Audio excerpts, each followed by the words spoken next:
You said you were bringing a modern edge to it on stage. What do you mean by that? I just mean that it's no longer 1937, and we absolutely wrote a Snow White that is not going to be saved by the prince. She's not going to be saved by the prince, and she's not going to be dreaming about true love. She's dreaming about becoming the leader she knows she can be, and the leader that her late father told her that she could be if she was fearless, fair, brave, and true. And so it's just a really incredible story for, I think, young people everywhere to see themselves in. How does this even make any sense? It makes perfect sense. I think the problem is you. So last week, it was reported that Disney CEO Bob Iger is quote-unquote overwhelmed and exhausted about the current slump that his company is going through. Now, most of us probably already know last week wasn't the best as far as CEOs go and news they got or had to come to terms with, but with the recent coming to negotiations with the Writers Guild and what else is happening right now in pop culture, it seems like the perfect opportunity for Bob to rid himself of some of the infiltration that has taken place within his company by so-called SJW'S or social justice warriors. Now, despite the fact that Disney has lost almost $1 billion so far this year on their theatrical releases, and that the streaming services and parks aren't doing so well, as we're going to see price increases in both areas, activist investor Nelson PELTZ and his firm have upped the ante and purchased roughly 30 million shares of the company, valued at more than $2.5 billion, to try to get some seats on the board and turn this thing around. Whether we're talking about the Marvel Cinematic Universe,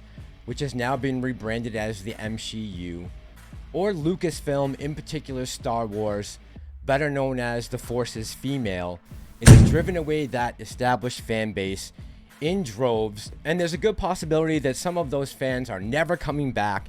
They have exited the building permanently. So, what is there to do now? How can they salvage this? How can they clean this mess up? Iger has come out and said that they want to tone down some of the rhetoric and some of the political stances they've taken in the past. This was just from a few weeks back when he came out with these comments. Unfortunately, he also said this a year ago. And in that past year, all they've seen is the stock continue to decline, people to walk away, and as we mentioned earlier, a loss of almost $1 billion. So the question remains, how does Bob Iger fix this problem?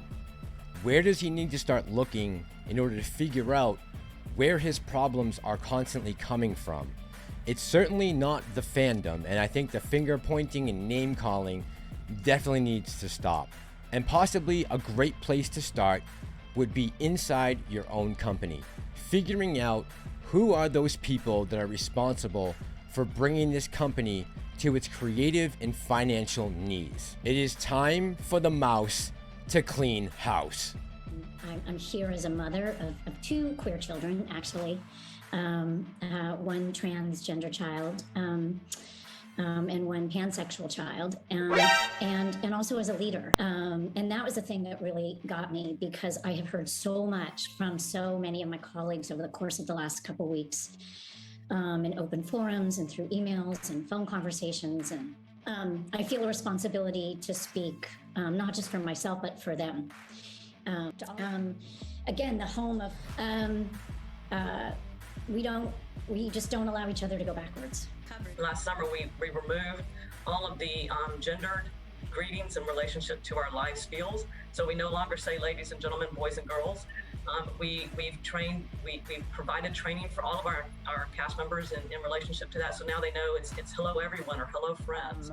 The showrunners were super welcoming, Meredith Roberts, and like our leadership over there has been so welcoming to my not at all secret gay agenda. And so I feel like I felt like it was, maybe it was that way in the past, but I guess something must have happened in the last, they were turning it around, they're going hard. And then all that momentum that I felt, that sense of, I don't have to be afraid to let's have these two characters kiss, let's in the background, I was just wherever I could, just basically adding queerness to Now, for some of the projects Disney have coming in the very near future, there is no saving.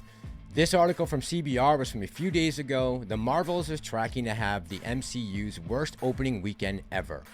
Long-range box office tracking for the Marvels suggests not many Marvel Cinematic Universe fans are interested in watching Carol Danvers' next blockbuster feature, at least in theaters. According to Box Office Pro, the upcoming MCU sequel is currently tracking to earn between 50 and 75 million in its opening weekend at the domestic box office. If The Marvels comes in on the lower end of projections, the superhero movie would set an unfortunate new record in the MCU for the worst opening weekend ever. That is currently held by The Incredible Hulk, which opened at only $55.4 million.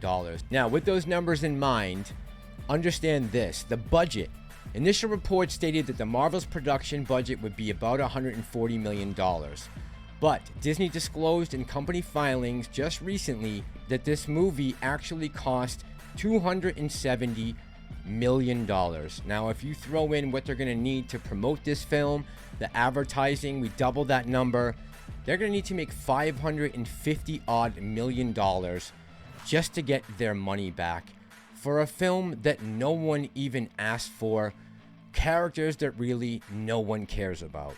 And with the actor strike still going on right now, just a few weeks away from opening in theaters on November 10th, more than likely none of these actors will be available to help promote the film on multiple media formats. And as if things couldn't get any worse, following the release of The Marvels, we all can look forward to the new diverse live-action remake of Snow White, which will be embracing a new diverse cast with feminist themes.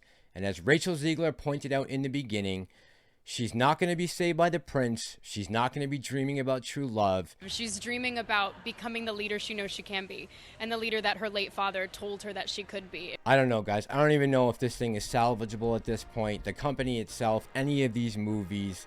I hope for AMC's sake that they are, and I hope that Iger gets this turned around, but I don't have much faith considering his past record.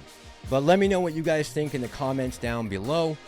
Can Bob Iger actually right the ship? Is he going to be able to fix some of the internal problems that Disney is having with their ideology? Will he be able to fix it before there's a hostile takeover by outside sources? Put it in the comments below, and as always, thank you for all the likes, the views, the comments, my new subscribers, my OGs. I appreciate each and every one of you. We are here to break the wheel. This is Ape Nation. I'm the Massalorian, and I'm out.